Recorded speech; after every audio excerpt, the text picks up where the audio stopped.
Жағдайды түзетуге бір ай уақыт беремін. Ордабасы және Отырар аудандарына жұмыс сапармен барған облыс әкімі Дархан Сатыбалды жергілікті шенеуніктерге осылай ескерту жасады. Себебі өңірлердің әлеуметтік экономикалық дамуы бойынша бір қатар негізгі көрсеткіштер былтыр орындалмаған.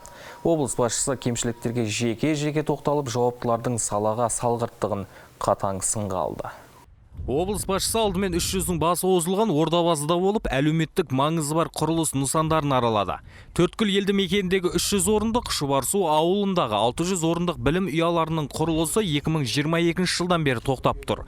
Сондай Қызылжар жалпы орта мектебінің қосымша ғимаратының құрылысы да өткен жылдан бері саябырсып қалған.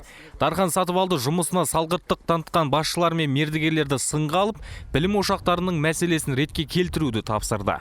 Проблемалық нысандарды аралаған өңір басшысы аудан активімен кездесті. Ордабасы ауданы ауыл шаруашылығы саласындағы мүмкіндігі мен әлеуетін толық қолдана алмай отыр. Пайдаланылмай жатқан жер телімдерін қайтару жұмыстары баяу жүргізілуде деген Дархан Сатыбалды аудан әкімі мен жауапты басқарма басшыларына кемшіліктерді жою бойынша нақты тапсырмалар берді. Бүгінгі жиналыста көрсетілген кемшіліктер аудан басшылығы тарапынан жұмыстар тиісті деңгейде атқарылмауының дәлелі. Бұл ретте аудан басшылығы тек аудан әкімі емес, оның орынбасарларына, аппарат басшысына, бөлім басшыларына да қатысты.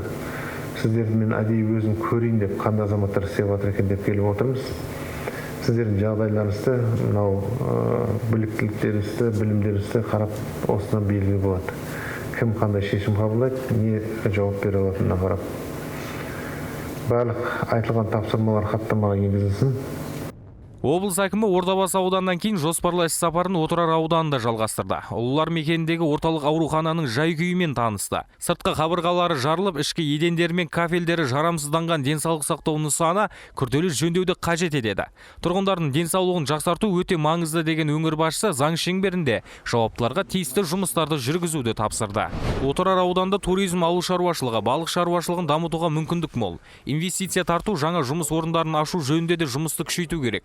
Ауданның әлеуметтік экономикалық дамуын талқылау жөніндегі көшпелі мәжілісте облыс басшысы барлық сала бойынша атқарылған жұмыстар мен кемшіліктерді саралады. Суреттерді қазіргі жағдай қандай екенін жеткіздіңіздер, бана тазалық бойынша. Жұмыстар мүлдем атқарылмаған. Елді мекендерді абаттандыру бойынша тиісті шараларды қабылдауды, ішкі сыртқы көшелердің келбеттерін 1 маусымға дейін ретке келтіруді тапсырамыз. Сосын біз бақылауға алып, қазір хаттамаға түсіреміз бәрін. Одан кейін оны тексереміз, тағы да кейін күздігін тағы отырамыз. Не орындады, қандай бір сіздер бір қорытынды жасайсыздар ма, жасамайсыздар ма?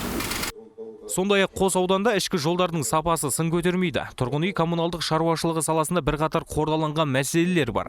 Тұрғындардың әлеуетін жақсарту басты міндетіміз деген өңір басшысы халықты табиғи газ, жарық және сапалы ауыз сумен қамту үшін аудан әкімі мен орынбасарлары, жауапты басқарма мен бөлім басшылары бірігіп жұмыс жасауы керек деді.